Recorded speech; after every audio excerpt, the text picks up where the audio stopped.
বন্ধুরা, আজকে রান্না করছি গরুর মগজ। প্রথমে আদা, জিরা, গরম মশলা, পেঁয়াজ, কাঁচা জাল, তেজপাতা দিয়ে মশলা কষিয়ে নিয়েছি। মশলা কষিয়ে মানে কাঁচা গন্ধটা যাতে না থাকে ওই পর্যন্ত। তারপর এখন দিয়ে দেব গরুর মগজ। মানে মশলা একবার কষিয়ে পানি দিয়ে আবার কষানো হয়েছে।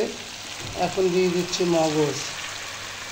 গরুর মগজ ভালো করে দিয়ে দেওয়ার পরে হালকা আছে নেড়ে নেব।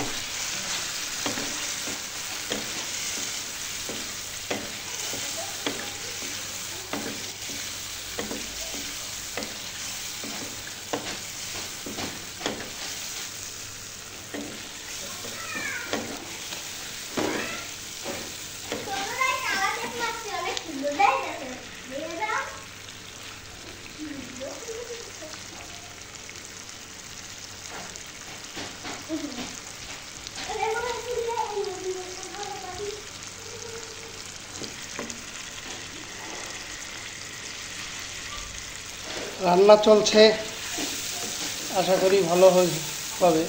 আর রান্নার সময় সবাই বিসমিল্লা বলে দিবেন।